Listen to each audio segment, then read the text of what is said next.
자, 안녕하세요. 삼국유사 속에서도 어떻게 보면 가장 흥미로운 이야기, 사리 이야기, 부처님 사리의 전례하고 그 다음에 어떻게 이제 확립됐는가와 관련된 이야기를 하는 게 지금 전후소장 사리조. 전후에 어떻게 모시고 오고 소장한 그 사리에 대한 이야기. 아예 그냥 제목 자체를 사리로 박은 거죠.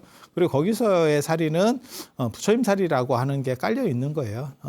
다른 사리라기보다는 부처님 사리라는 게 깔려 있고, 그 다음에 사리 신앙과 관련해서 가장 중요한 인물은 자장입니다. 자장이 엄청난 영향을 끼치는 분이거든요, 사실. 그래서 의상 스님에게도 자장의 영향이 보이고, 그 다음에 범일국사에게도 보이고, 진표율사에게도 보이고, 그래서 자장의 영향이 상당히 강력해요. 그리고 저쪽 명주, 그러니까는 강원도 쪽 출신 스님들은 나중에 오대산도 많이 가거든요, 중국에. 예, 그래서 도의국사도 오대산에 가고, 그런 것들이 나오는 걸로 봐서는 다 자장 영향. 이 상당히 보입니다. 그래서 앞에 사람이 이렇게 해서 뭐가 대단하다더라 라고 하면 그거 가보고 싶지요. 그런 생각이 안 들면 사실은 조금 그런데, 그래서 자장율사야말로 문수신앙 율사인데, 율사라고 하는 기본적인 거 말고도 그 다음에 문수신앙이 어떻게 보면 개창자, 한국 불교의 전례자라고 할 수 있고, 물론 자장 이전에 문수신앙이 울산으로 들어와 있었어요. 하지만 그걸 확립시킨 사람은 자장. 그 다음에 이게 조금 옆에 계열로는 화엄을 들여와서 화엄 사상을 들여와서 뭔가 이렇게 본격적으로 소개한 인물도 자장입니다. 자장이에요. 그래서 자장이 화엄종의 초조가 아니냐, 시조가 아니냐, 전례자가 아니냐라고 하는 논문들도 있습니다. 그러니까 의상은 어떻게 보면 중국 화엄종이라고 하는 걸 갖고 온 거고, 이분은 화엄 사상, 중국에서 유행하던 화엄 사상. 그러니까 화엄 사상하고 화엄종하고 다릅니까? 화엄경을 중심으로 해서 어떤 사상이 도출되면 화엄 사상. 이거를 연구해서 어떻게 보면 학파가 하나가 만들어지는 거죠. 이거를 종파라고 하는데 이게 화엄종입니다. 그래서 저렇게 했었던 사람들이 종남산 계열의 장안 중심으로 해서 움직였었던 두순, 그 다음에 지엄, 그 다음에 법장. 이 법장의 사형이 되시는 분이 의상대사. 이렇게 해서 저건 어떻게 보면 하나의 학파를 얘기하는 거고, 자장은 그냥 화엄을 배운 거죠. 당신이 배우고 소개해준, 이 학파 속에 있었던 사람은 아니고. 그래서 그런 부분도 존재하고, 또 뭐가 있냐면 사리신앙. 지금까지 우리가 뭐 4대 보공, 5대 보공 하는 데가 다 자장율사랑 관련된 데니까. 그래서 제가 이 사리와 관련돼서는 제가 어떻게 보면 이 나라의 최고 전문가가 아닌가 싶습니다. 이렇게 얘기하면 네가 전문 아닌 게 뭐 있냐 이러는데, 인생이 다 그런 거예요. 인생이 다 그런 거예요. 근데 저는 저런 걸 좋아해서 계속 저런 거를 쫓아다녔고, 기원을 찾았고, 다 그런 것들을 하고, 내년에 기회가 되면 제가 사리를 좀 모셔오는 일을 좀, 우리나라에 반출된 사리를 모셔오는 일도 좀 해봤으면 좋겠다라는 지금 생각을 하고 있어요. 근데 그렇다 치고 그 얘기는 나중에 이제 또 재밌는 얘기를 하고, 사리 문제와 관련해서 전 세계에서 가장 어떻게 보면 중요한 사리를 족보로 매기면, 제가 이런 얘기는 여러 번 해드렸는데, 인도 델리 박물관에 있는 델리박물관, 우리식으로 말하면 용산 중앙박물관입니다. 박물관에 모셔져 있는 사리. 부처님 사리가 전 세계에 단 한 종만 존재한다면 저 사리입니다. 피프리아와 출도 사리. 근본 8탑 중에 하나로 추정되는 그 탑에서 나온, 영국에서 발굴을 통해서 막바로 나온 그 사리이기 때문에 거의 뭐 확실성이 있는 사리. 그 다음에 두 번째로 중요한 게 미얀마. 미얀마 카바의 파고다. 카바의 파고다. 산치대탑, 인도의 보팔의 산치대탑에서 발굴된, 영국에 의해서 발굴되고, 그 다음에 그게 이제 영국으로 넘어갔다가 반환되는 과정에서 미얀마로 넘어간, 그 사리입니다. 그래서 산치대탑과 관련된 사리. 예, 그래서, 상당히 중요한, 저것도 발굴에서 나온 유물들이 대부분 다 중요한 거예요. 그리고 미얀마 하면 떠오르는 그 탑, 쉐다곤 파고다. 양곤의 쉐다곤 파고다, 가짜고요. 전혀 택 없는 소리고요. 택도 없는 소리고요. 스리랑카 불치사, 가장 유명한 캔디의 불치사, 가짜고요. 제가 보기에는 거의 일말의 가능성도 없는 이야기들, 그냥 막 던지는 얘기, 자기네들끼리 막 던지는 얘기. 우리도 그런 던지는 이야기 비슷한 거 우리도 살펴봤습니다. 아쇼카 왕이 불상을 만들려고 했다가 천 몇백 년 동안 바다를 띄워서 왔더니 진흥왕이 받아서 오케이 해갖고 한 방에 만들었다. 황룡사 장육존상 되겠습니다. 그런 비슷한 이야기들이에요. 그런 이야기가 황룡사 장육존상 이야기에도 있고 금강산 유점사 53불 이야기에도 있습니다. 거기서는 문수보살이 불상을 만들어서 바다에 띄웠더니 그게 유점사로 막 팍 들어와가지고 해 모셨다라고 하는 그런 식 이야기들. 그러니까 그거는 주장이지 이게 타당성이 있느냐? 믿음의 문제입니다. 믿음의 문제입니다. 발굴 뭐 이런 거 있잖아요. 그거는 빼박입니다. 이건 빼박입니다. 그런데 그랬다 카더라. 이거는 믿음의 문제입니다. 믿음의 문제. 그래서 이런 사리들은 믿음의 문제. 불치사, 스리랑카의 불치사 이런 거 다 믿음의 문제. 이렇게 있는 거고, 요 두 사리 말고 이 사리 친견할 수 있습니다. 이 사리도 친견할 수 있습니다. 가보면. 그리고 약간만 이렇게 비용을 조금 더 주면 정대도 해주고 이렇게 서비스가 아주 좋아요. 감사합니다. 이러면서. 이 두 사리는 여기는 못 봅니다. 이건 머리카락. 그 다음에 여기는 부처님 치아라고 하는데 이만합니다. 진짜 치아가 이만합니다. 이만합니다. 나 오크인 줄 알았어. 오크의 치아인 줄 알았어. 이거 입 안 다물어줘요. 이 정도 치아면. 이 정도 치아 사이즈가 나온다는 이야기는 부처님이 장육존상이다라고 하는 썰들이 생긴 뒤에 합리적으로 어떻게 보면 들어온 이야기다라고 이해하시면 돼요. 그러니까 우리 정도 키가 아니고 부처님이 한 5m 정도 된다. 일장육척해서 한 5m 정도 된다. 그러면 치아가 이만한 게 맞지. 근데 여러분도 뭐 생각해 보시면 아시겠지만 5m이기는 조금 그렇지. 쬐끔 그렇지. 5m인 분이 탁발을 다닌다? 야, 이러면 이거 난리 난다. 이러면 난리 난다. 이거 거의 뭐 중형차 이상의 면적을 차지할걸? 그래서 그러니까 그런 이야기들이 막 신화적인 이야기들이 막 섞어서 커진 뒤에 나온 결과물이기 때문에 이건 시대가 굉장히 떨어진다라고 보면 돼요. 그래서 이렇게 되는 거고, 만약에 중국에 하나의 사리만 존재한다라고 하면 장안의 법문사, 서안, 법문사의 지골사리, 손가락 사리, 요 손가락 사리. 예. 그리고 모든 오래된 사리는 뼈다라고 하는 거. 그리고 구슬로 나타난다던데요.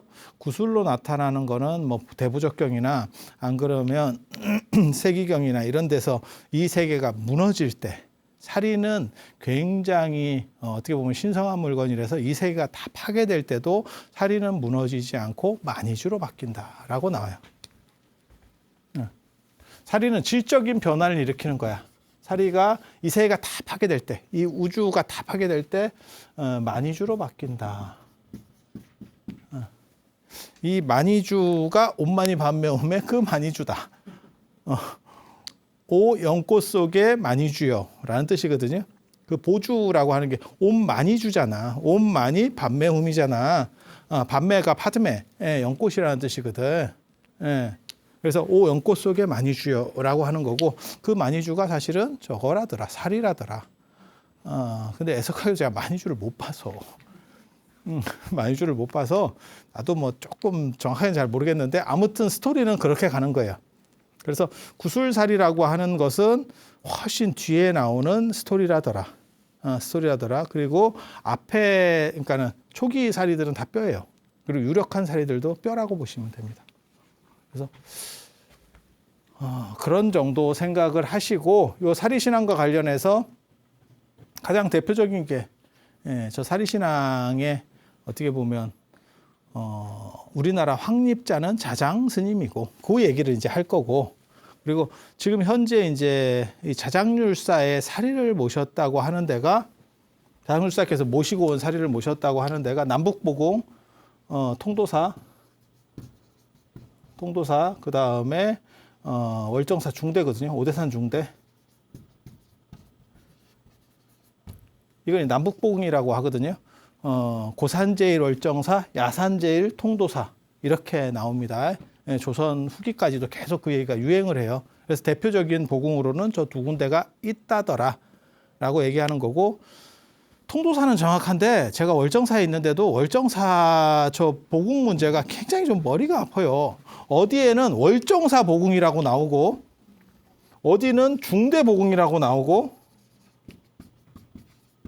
중대 보궁이라고도 나오고 어디는 상원사 보궁이라고도 나옵니다. 이렇게 되는 이유가 있어요.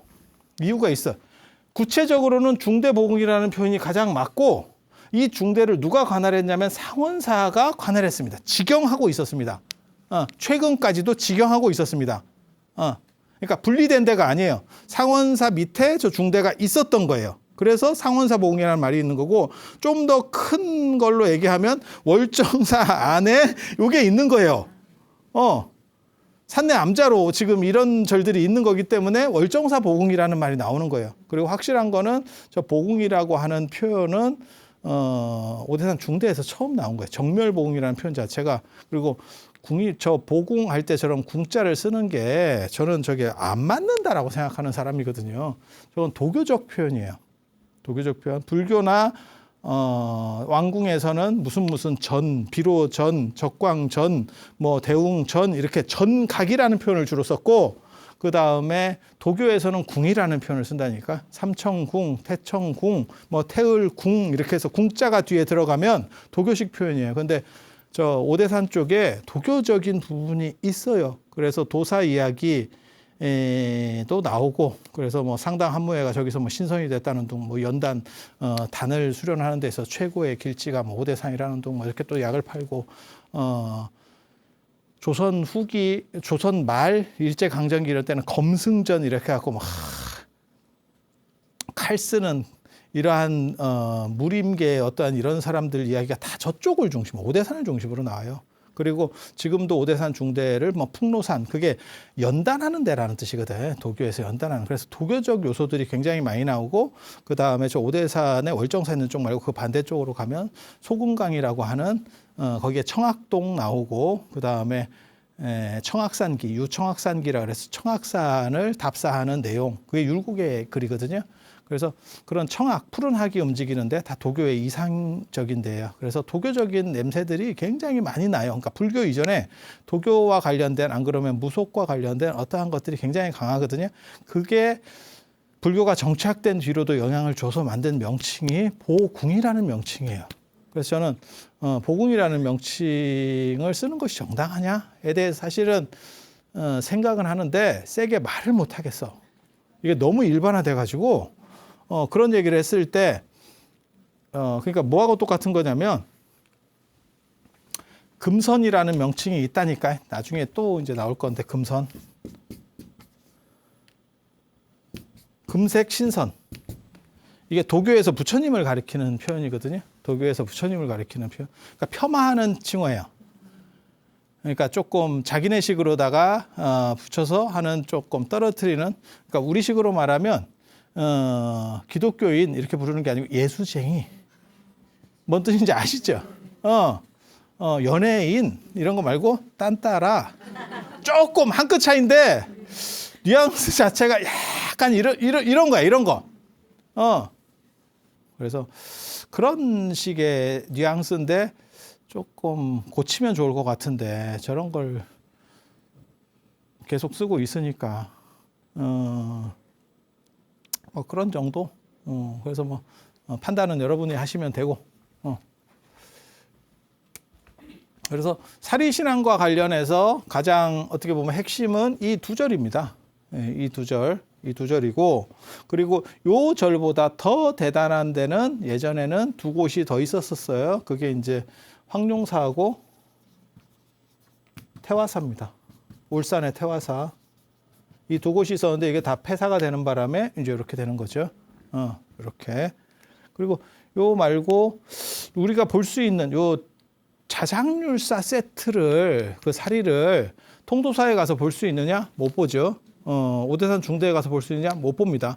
볼 수 있는 데가 어디냐면 불국사 무설전에 황룡사 주심초석 사리 그 반환받은 게 거기 모셔져 있기 때문에 그걸 볼 수 있고, 그 다음에 건봉사 치사리, 그거 통도사건 안 나간 거예요. 통도사건 안 나간 거예요. 그래서 통도사 세트라고 보시면 돼요. 통도사 세트. 치사리가 있었나? 이게 물목에 보면 치사리가 없는데 조금 그렇긴 한데 치사리.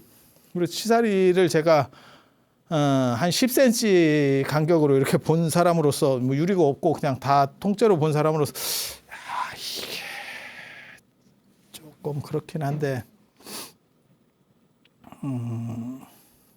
신심이 부족해서 그럴 수도 있으니까.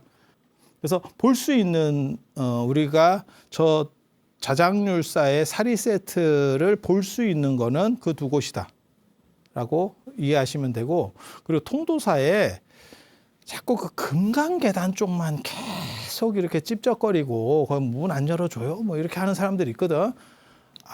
여러분이 몰라서 그렇습니다. 거기 말고 한 군데 더 사리가 있습니다. 그게 그 탑전, 개울 건너에 그 탑 새로 이렇게, 거기 원래 탑이 있었는데 무너진 거를 다시 세웠거든요.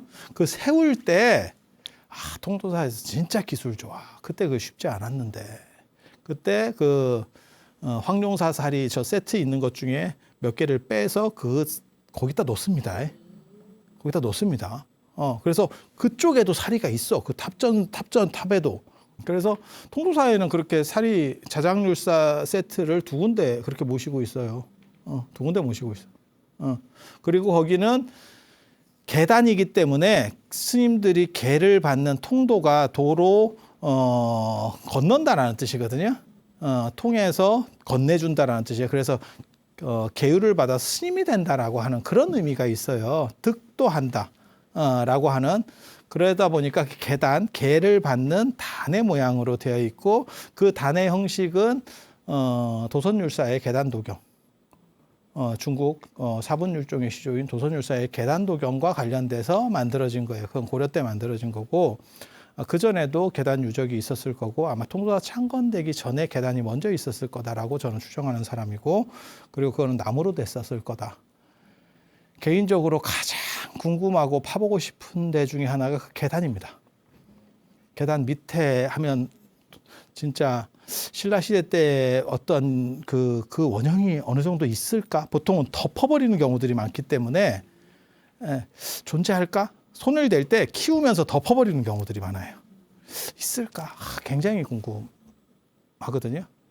월정사도 개인적으로는 굉장히 궁금합니다. 월정사 적광전 밑에 그 기단을 좀 파보면 거기 분명히 뭐가 이게 화재로 소실되고 거기 잔해들이 있는 거를 그쪽에 새로 불사할 때 그냥 대충 넣어서 묻었을 확률이 굉장히 크거든요.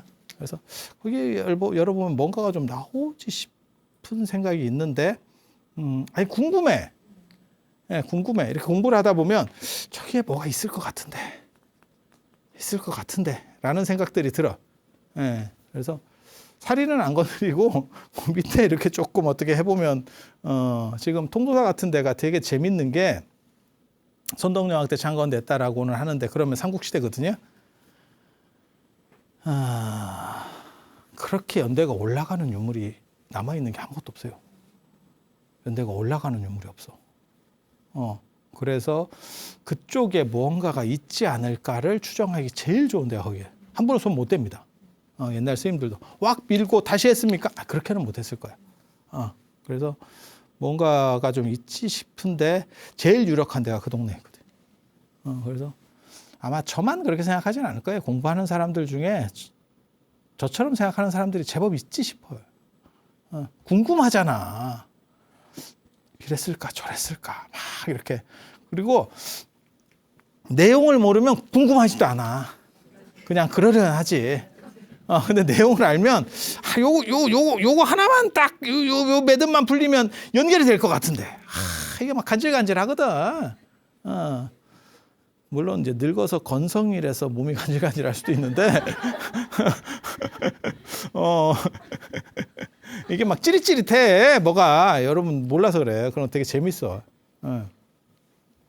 그래서 그 사리들이 이렇게 기본 세트가 있는 거. 그래서 눈으로 볼 수 있는 거는 지금 현재 불국사 무설전에 모셔진 거. 무설전. 그리고 건봉사. 건봉사 치사리.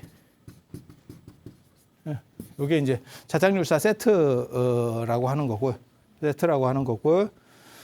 그리고 자작률사가 어떻게 사리를 모셔오게 됐느냐. 중국에 가서 오대산, 중국 오대산, 산소성 오대산에 가는 거고, 그렇게 가는 이유는 자작률사에 가장 많은 영향을 미쳤던 거는 사본율종의 도선 스님이에요. 도선 스님이 그 당시에 한 10년 정도 중국을 다니면서 이적들을 쫙 취합을 해요. 이적들을 취합을 해. 그렇게 하게 되는 이유는 당나라가 들어섰는데 당태종이 도교 우선주의를 자꾸 얘기를 하고 있었기 때문에 당고종과 당태종이 도교 쪽으로 자꾸 기울고 있었기 때문에 불교에서 불교가 도교보다 훨씬 영험해요라는 얘기를 하고 싶었던 거예요. 그래서 그런 것들을 막 모으고 그래서 그런 자료들을 찾는 과정에서 오대산에도 가서 이적들에 대한 것들을 조사를 했고 그게 이제 같이 종남산에서 수행하는 과정에서 얘기를 했을 거예요. 그래서 그럼 나도 그리고 자작률사 같은 경우는 울산에서 유학 가기 전에 이 오대산 얘기를 들었어. 들었어. 거기 뭐 영험한 뭐가 있다던데요. 뭐 또 문수보살이 어쩌고저쩌고 하니까 그래? 이러면서 또 이제 가게 되는 거죠. 그래서 거기 가서 동대 쪽에 가서 5대니까 동대, 서대, 남대, 북대, 중대 뭐 이렇게 해서 동대 쪽에 가서 기도를 했는데 여기가 아닌갑다. 이렇게 해서 북대로 옮겼다더라. 그 기록도 내가 찾았어. 그 기록도 내가 찾았어. 동대 쪽에 가서. 그 굉장히 중요한 기록이에요. 제가 전에 그런 얘기 해드렸는데 오대산 동대에 가면 문수보살 사가탑이 있다. 나 처음에 가서 굉장한 충격 받았잖아. 문수보살 사가탑. 이게 무슨 이게 뭔가요? 이거를 어떻게 받아들여야 되나요? 문수보살 사가탑입니다.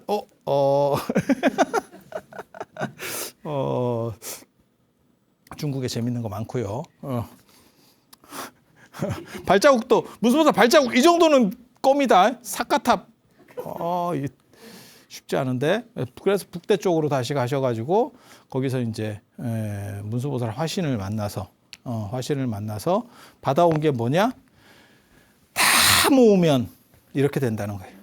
제가 관련 자료를 다 해가지고 넣었더니 이렇게 전골, 그 다음에 사리 백과, 그 다음에 이게 금난가사, 그 다음에 손가락 사리, 그 다음에 치아사리, 백옥바루, 그 다음에 폐업경 이렇게 모셔오고 여기를 어디다가 넣었다라고 나오냐면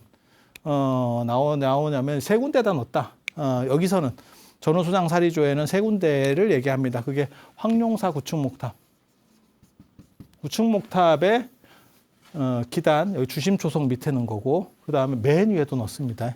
맨 위에도 넣었어요. 그래서 위아래에 딱 넣어가지고 어떻게 보면 에너지가 전체적으로 쫙 퍼지게 하려고 하는 그런 식으로 작업을 했는데 불나면서 요 위에 거는 어떻게 되는지 모르겠고요. 그리고 요게 남은 게 나중에 도굴돼서 그게 다시 국립중앙박물관으로 들어오게 되는 거죠. 그리고 그 사리가 지금 반환받아서 불교 쪽에서 반환을 받아서 교구 본사인 물국사 쪽으로 지금 들어가 있는 그런 상황 되겠습니다. 그리고 저 태화사라고 하는 절이 굉장히 중요한데 태화사가 대당 외교 거점이고 그 다음에 영빈관을 포함하고 있는 사찰이에요. 엄청나게 중요하고 큰 사찰입니다. 그런데 거기도 폐사가 되는 바람에 자장률사가 크게 신경 안 쓰고 이렇게 조금 세 절 중에서는 좀 어떻게 보면 애착이 제일 좀 덜했던 절이 통도사입니다. 근데 통도사가 이제 커지고 저 두 절은 폐사가 됐으니까 그래서 통도사는 원래 축서산에 울산에 영축산이 있어요. 울산 영축산이 진짜 영축산이고 통도사가 있는 그 축서산이 나중에 울산 영축산 쪽이 죽어가면서 자기가 이제 이름을 갖고 가는 거예요. 그래서 영축산 통도사 이렇게 되는 사건이 그렇게 나는 거예요. 그래서 요 세 군데다가 모셨고 이 중에서 통도사에 가사가 있다라고 하는 얘기는 계속 나오는 거고 그 다음에 정골사리를 모셨나에 대한 얘기도 계속 나오는 얘기입니다. 그 얘기를 조금 해드릴 거예요. 그리고 오대산 중대에는 이게 뇌사리를 모셨다라고 하는 썰이 나옵니다. 그리고 이 뇌사리 이야기가 나중에 어디로 가느냐? 저거를 이제 약간 벤치마킹 해가지고 쭉 이제 빨아가는 데가 설악산 봉정암 되겠습니다. 그래서 불레보탑, 뇌사리. 그래서 뇌사리가 뭡니까? 이렇게 자꾸 물어보는 사람들 없었습니다. 그런데 내가 궁금해서 그거를 글을 썼었어. 논문을 쓸 때 뇌사리를 도대체 뭐로 생각을 해야 될까? 정골사리는 의미가 들어오잖아요. 그런데 사람이 조금만 더 생각을 해보면 이게 중요한 게 아니고 이거는 케이스잖아. 이게 포장재지. 중요한 건 이 안에 있는 거 아니야? 이 생각은 이제 생각이 조금 생각해보면 그렇잖아. 그러니까 우리가 어디 뭐 수술하고 이러면 이거는 구멍을 뚫어버리는 거지. 천공아 맞잖아. 이게 중요하면 못 뚫겠지. 그렇지 않아? 이거 보호제잖아. 보호제. 하이바. 뽁뽁이. 그러니까 조금 더 요것보다 진전된 어떠한 논리 구조가 형성이 될 때 뇌사리라는 이야기가 나왔구나라는 걸 알 수 있고 뇌사리가 뭔지는 정확하게 잘 모르겠어요. 그런데 부처님이 입관해가지고 이렇게 누우셔서 화장을 하거든요. 다비를 하는데 그때 향수를 부어서 끈다라는 대목이 나오거든요. 열반경에 보면 다 나와요. 그 소승 열반경에 보면 다 나오는데 그 껐을 때 머리 쪽에서 나오는 살이 라고 생각을 하면 그게 뇌사리로 생각할 수도 있겠죠.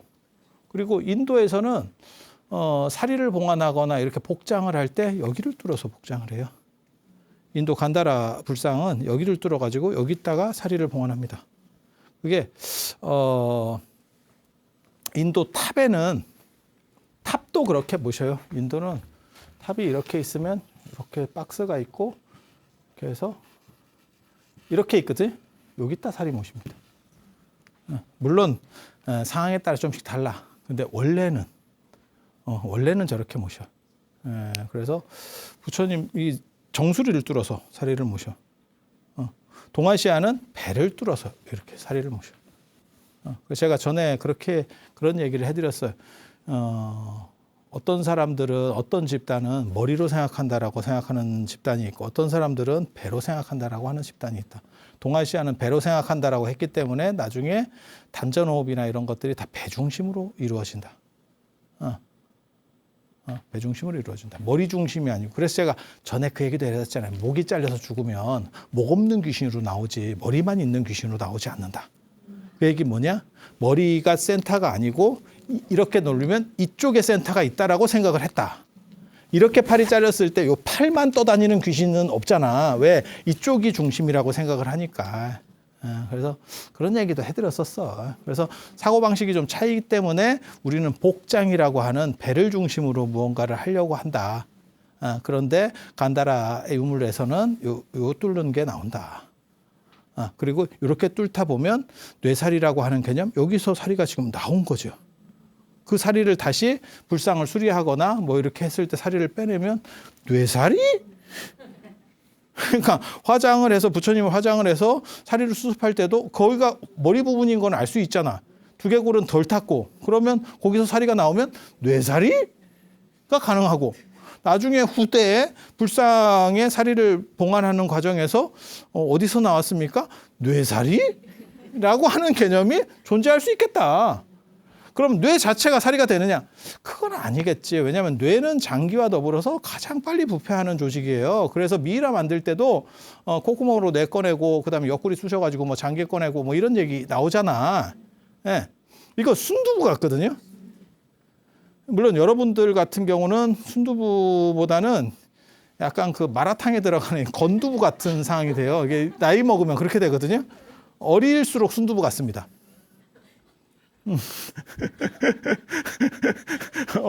어릴수록 순두부야. 그리고 좀 오래되면 유부 같아. 약간 유부 같아. 좋은 정보 감사하지?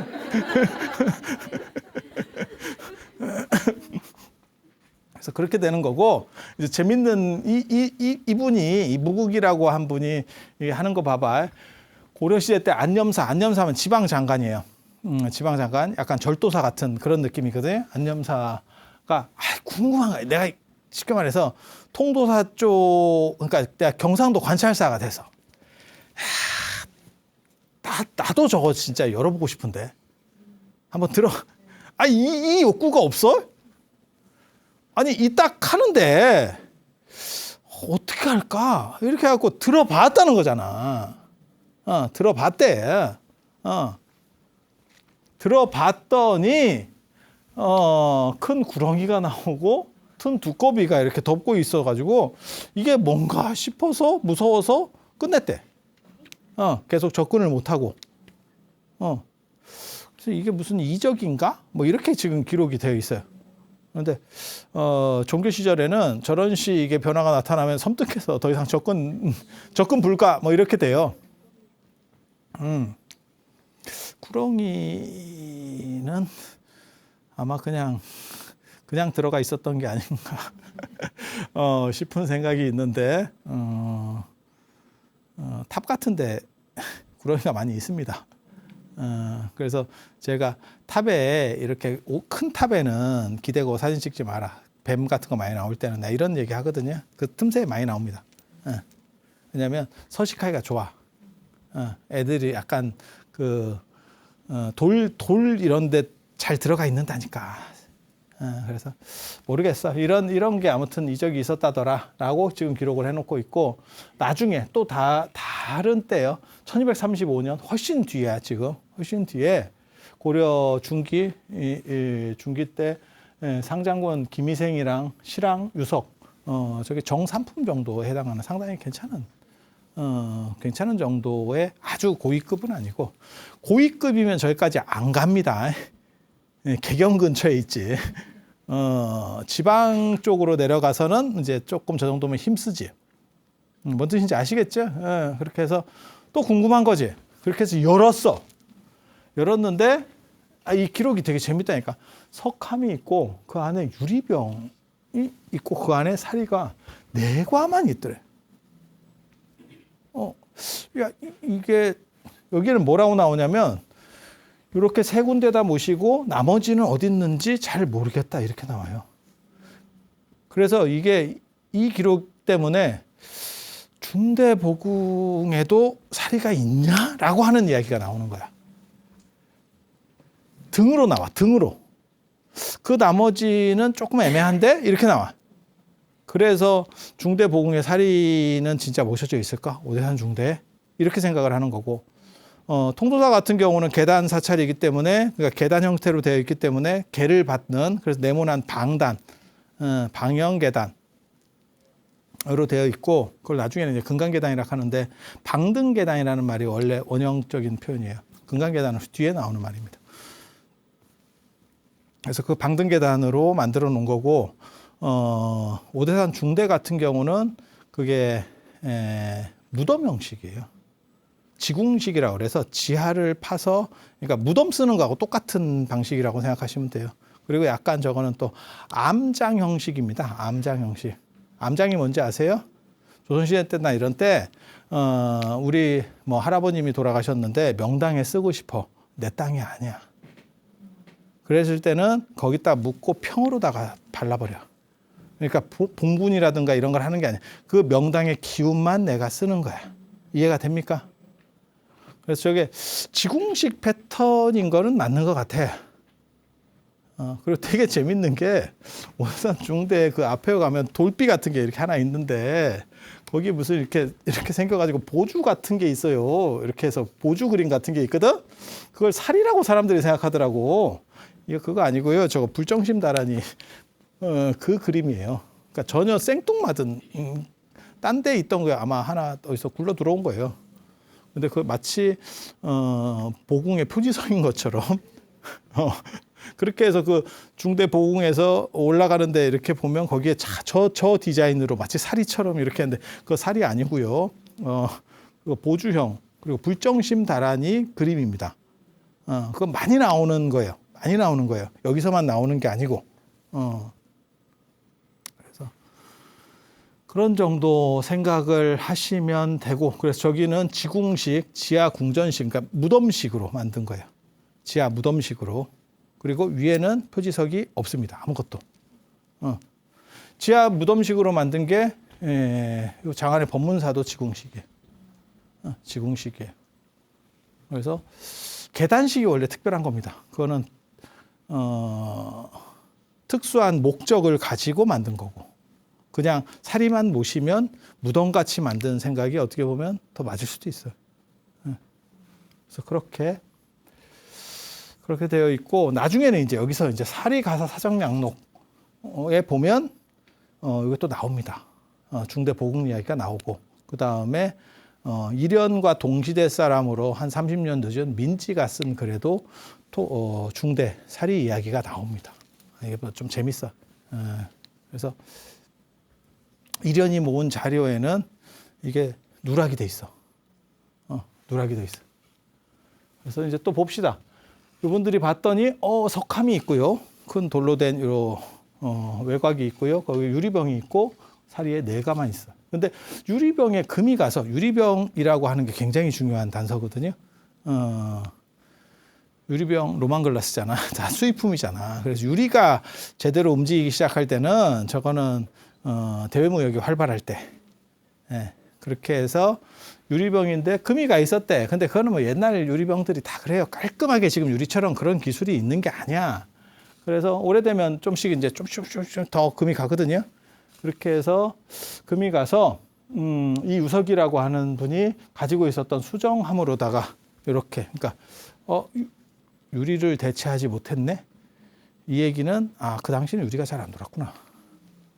그 앞 세대에는 유리가 돌았고 지금 유리 잘 안 도는구나. 수정은 구하기가 더 쉽습니다.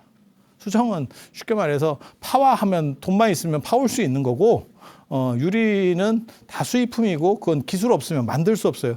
그러니까 동아시아가 도자기를 만든 것처럼 저쪽에서는 유리를 만들었다니까.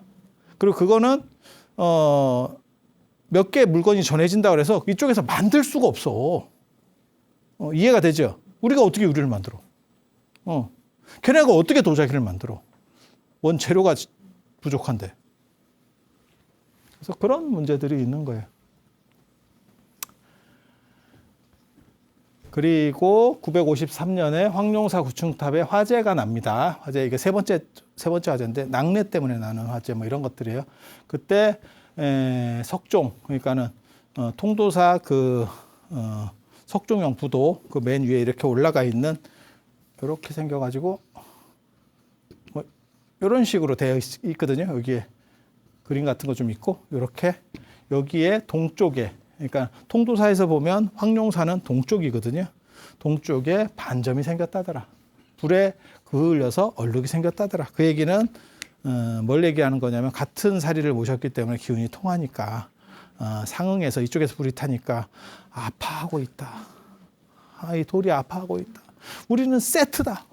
우리가 남이가 이랬다는 지금 그 이야기가 수록이 되어 있고, 황룡사가 완전히 불타던 거는, 완전히 불타는 건 언제냐? 1238년 몽고의 4차 침입인가? 이게 서산대병 때 완전 소실됩니다. 그때는 또 가만히 있어요. 그리고 변신사리와 이상한 향기가 진동한다. 변신사리는 뭐냐면 통도사에 그런 얘기 많이 나와요. 기도하고 이러면 서기가 비친다는 둥. 그 서기가 오로라 같이 비쳐요. 햇빛 같이 비치는 게 아니고 오로라 같이 비치고, 그다음에 좁쌀 같은 게 이렇게 쫙 하고, 그다음에 그게 그 계단에 있는 경우도 있지만 그 안쪽에 사리를 모시는 안쪽으로서 이렇게 사리들이 생긴다. 뭐 이런 얘기 있어. 그거는 김소운의 사리연기에서도 사실은 나오는 이야기예요. 조선 초기에 사리와 관련돼서 가장 중요한 문헌이라고 할 수 있는 사리연기에서도 사실 그런 얘기들이 나오거든요. 그래서 저런 걸 보고 분신사리, 변신사리 뭐 이렇게 얘기합니다. 좁쌀 같은 것들이 쫙 나오고. 그리고 향내가 진동한다. 기이한 향기가 나온다. 라고 하는 거고, 마지막 1705년에 사리를 열었던, 이게 아마 통도사 사리를 열었던 마지막 이야기일 거예요. 그 전에는 언제 열었냐면 임진왜란 때 열었습니다. 임진왜란 때 저게 이제 왜구들이 가지고 갈까봐 들고 올라가서 묘향산 보현사까지 가거든요. 그리고 그게 정리되고 나서 1700년대 드디어 성능이라고 하는 나 같은 사람이었을 거야. 나는 저 성능이 나 같은 사람이었어. 중수한다라고 명분을 세워서 연 거야. 그냥 열어봅시다는 안 되고, 자, 중수합시다. 이게 지금 문제가 있으니까 중수합시다. 라고 해서 열었더니 그게 통도사 사리 가사는 부처님 가사, 사적을 적은 기록에 나와. 그리고 저 내용이 저기 단행본으로도 저렇게 나오고요. 저 내용 자체가 내용이 좀 많아요. 그래서 이렇게 스토리가 좀 있고, 그다음에 저게 택리지 복거총론에도 인용이 되어 있습니다. 그래서 그 이야기는 이런 이야기는 진짜 해도 끝도 없는데 시간이 부족해서 다음 시간에 이어서 해드릴 수 있도록 하겠습니다. 저 성능이 왜 열 수밖에 없었는지, 그리고 저 당시에 무슨 문제가 있었는지, 단순히 기단에만 문제가 있었나? 그게 아니고 누군가가 씹어요. 통도사에는 사리가 없다 라고 씹는 집단이 있어. 그래서 보여줘야 될 상황에 처했던 거야. 우리한테는 사리가 있어요 라고 보여주는 굉장히 쫄깃한, 열었는데 없었어 이러면 난리가 날 건데.